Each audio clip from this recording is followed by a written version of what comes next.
معزز سامعین، السلام علیکم ورحمۃ اللہ وبرکاتہ۔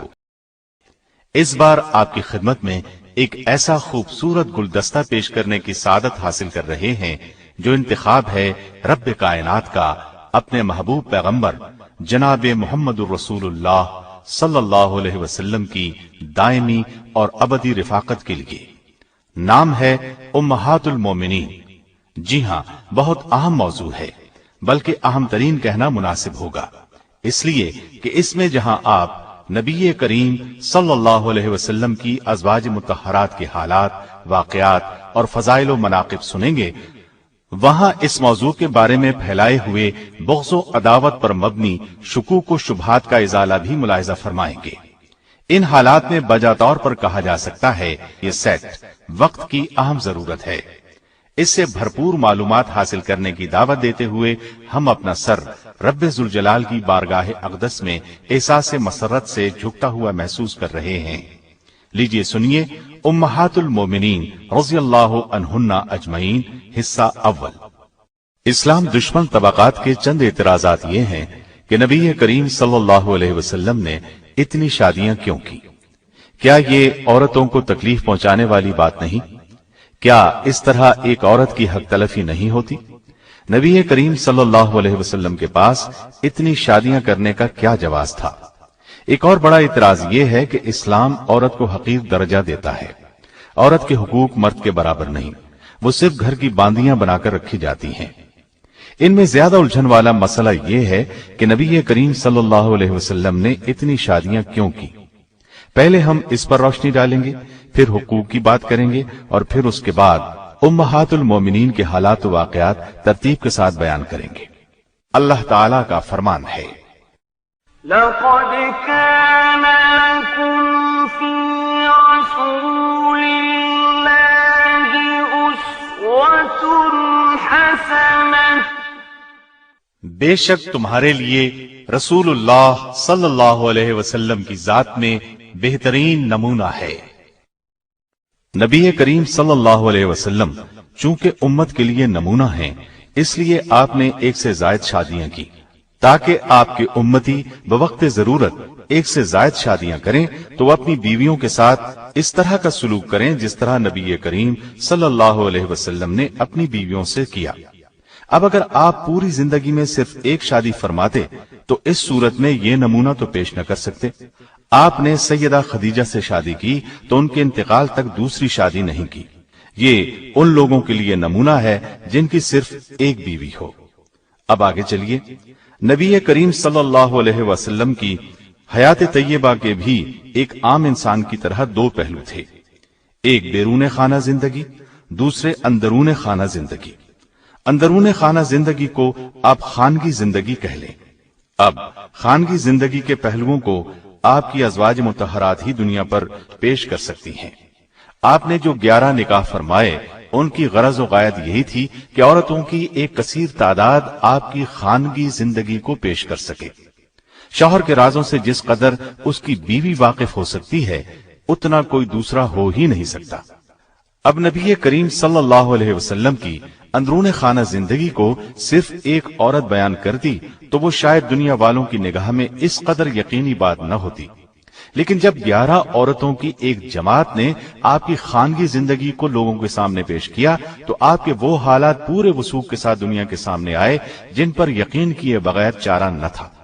اس کے علاوہ اس میں خاص پہلو یہ ہے کہ شریعت کے بہت سے احکام صرف عورتوں کے لیے خاص ہیں۔ عورتیں مردوں سے بیان کرنے میں شرم محسوس کرتی ہیں۔ اس قسم کے مسائل بھی انہی ازواج مطہرات کے ذریعے سے بیان کیے گئے ہیں۔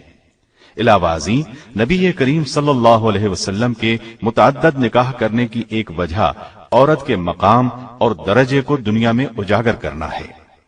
اسلام سے پہلے معاشرے میں عورت کا کوئی مقام نہیں تھا، لیکن نبی کریم صلی اللہ علیہ وسلم نے بتا دیا کہ عورت کا اسلام میں وہی درجہ ہے جو مرد کا ہے۔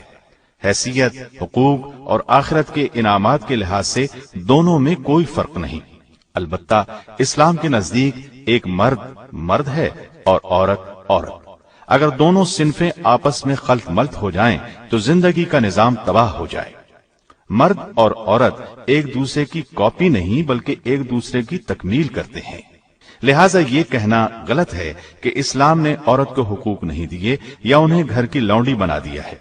اسلام نے عورت کو عملی میدان میں آنے سے روکا نہیں بلکہ اس کی اجازت دی ہے، لیکن اس طرح سے کہ جس سے خانگی زندگی خراب نہ ہو۔ مدینہ طیبہ میں عورتیں صرف گھر ہی کا نہیں باہر کا کام بھی کرتی تھیں۔ مرد تو زیادہ تر جہاد اور تبلیغ میں مصروف رہتے تھے، عورتوں نے گھر کے کاروبار کو سنبھال لیا تھا، یہاں تک کہ زراعت، باغبانی اور جانوروں کی دیکھ بھال بھی کرتی تھی۔ صدیق اکبر رضی اللہ عنہ کی بڑی صاحبزادی سیدہ اسما رضی اللہ عنہا کی شادی سیدنا زبیر رضی اللہ عنہ سے ہوئی۔ دونوں میاں بیوی ہجرت کر کے مدینے آ گئے۔ اس وقت مال پاس تھا نہ جائیداد۔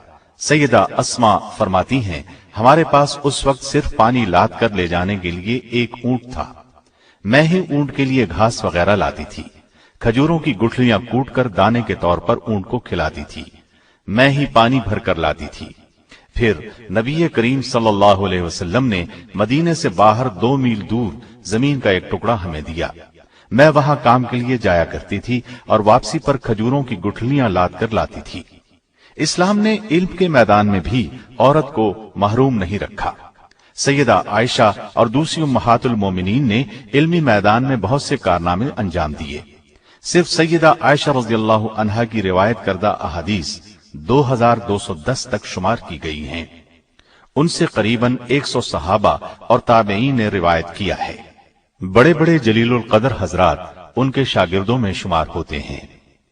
امام ترمذی کی روایت میں ہے کہ ابو موسیٰ اشعری فرماتے ہیں، ہم لوگوں کو جب بھی کسی حدیث میں کوئی مشکل پیش آتی ہم سیدہ عائشہ رضی اللہ عنہا سے رجوع کرتے، ان کے ہاں ہمیں ضروری معلومات مل جاتی۔ یہی نہیں، سیدہ عائشہ نے تو نبی کریم صلی اللہ علیہ وسلم کی وفات کے بعد بہت اہم قسم کے سیاسی کام انجام دیے۔ دیکھا جائے تو آپ کی بعثت سے پہلے عورت کو معاشرے میں کوئی مقام حاصل نہیں تھا۔ اسلام کے ساتھ ہی عورت کی زندگی میں انقلاب آیا۔ نبی کریم صلی اللہ علیہ وسلم نے 11 میں سے صرف ایک کنواری خاتون سے شادی کی، باقی سب بیوائیں تھیں، جبکہ ایک طلاق یافتہ بھی تھی، اور ان میں زیادہ تر عمر رسیدہ تھی۔ ثابت ہوا یہ کوئی خواہشات نفسانی کا معاملہ نہیں تھا۔ آپ کے پاس مال و دولت بھی نہیں تھا، ایک ماہ تو آپ کے گھروں میں چولہا تک نہیں جلتا تھا۔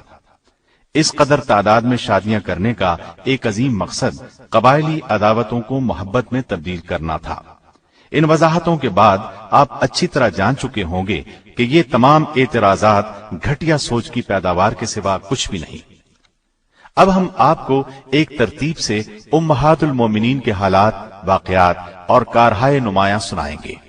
اللہ تعالی کا فرمان ہے، نبی کا حق مومنوں پر خود ان کے اپنے نفس سے بھی زیادہ ہے، اور پیغمبر کی بیویاں مومنوں کی مائیں ہیں، اور رشتہ دار کتاب اللہ کی روح سے بنسبت دوسرے مومنوں اور مہاجروں کے آپس میں زیادہ حقدار ہیں، ہاں مگر یہ کہ تم اپنے دوستوں کے ساتھ حسن سلوک کرنا چاہو۔ یہ حکم کتاب الہی میں لکھا ہوا ہے۔ نبی کریم صلی اللہ علیہ وسلم نے جن عورتوں سے نکاح کیا انہیں اپنی مرضی سے بیویاں نہیں بنایا، بلکہ اللہ تعالیٰ کے حکم سے آپ نے ان سے نکاح کیا۔ چنانچہ آپ کی تمام بیویاں جنتی ہیں۔ یہ بات مستدرک حاکم کی ایک حدیث سے بھی ثابت ہے۔ ابن ابی اوفا رضی اللہ عنہ سے روایت ہے کہ رسول اللہ صلی اللہ علیہ وسلم نے فرمایا، میں نے اللہ جل شانہ سے سوال کیا ہے کہ میں اپنی امت میں سے جس سے نکاح کروں یا جسے میں اپنی بیٹی دوں وہ میرے ساتھ جنت میں ہو، پس اللہ تعالیٰ نے میرے سوال کو قبولیت بخشی۔ اس مضمون کی اور بھی احادیث موجود ہیں۔ ایک قول کے مطابق آپ کی ازواج مطہرات کی تعداد 15 ہے۔ 11 بیویاں بیک وقت آپ کے نکاح میں رہیں۔ جب آپ نے انتقال فرمایا اس وقت 9 زندہ تھیں۔ اس قول کی تائید علامہ ابن کثیر نے البدایہ والنہایہ کی جلد 5 صفحہ 255 پر کی ہے۔ آپ کی ازواج مطہرات مختلف قبائل سے تعلق رکھتی تھیں۔ لیکن ان میں ہاشمی ایک بھی نہیں تھی۔ ان نکاحوں کی ترتیب میں قدر اختلاف پایا جاتا ہے۔ بہرحال ابن شہاب زہری کی ایک روایت کے مطابق ترتیب یوں ہے: سب سے پہلے سیدہ خدیجہ سے نکاح کیا، پھر سیدہ عائشہ سے، پھر سیدہ سودا، پھر سیدہ حفصہ، پھر سیدہ زینب بنت خزیمہ، پھر سیدہ ام حبیبہ، پھر سیدہ ام سلمہ، پھر سیدہ زینب بنت جہش، پھر سیدہ میمونہ، پھر سیدہ جویریہ، اور پھر سیدہ صفیہ رضی اللہ عنہن۔ اس ترتیب میں اختلاف معمولی بات ہے۔ حق مہر میں بھی اختلاف پایا جاتا ہے، لیکن زیادہ تر روایات میں حق مہر کی رقم 400 سے 500 درہم تک کی ہے۔ زیادہ تر ازواج مطہرات کا حق مہر 400 درہم تھا۔ صحیح مسلم کی روایت کے مطابق 500 درہم حق مہر بھی مقرر تھا۔ صحیح مسلم کی روایت کو اس سلسلے میں زیادہ صحیح مانا گیا ہے۔ Don't forget to like, comment, share and subscribe to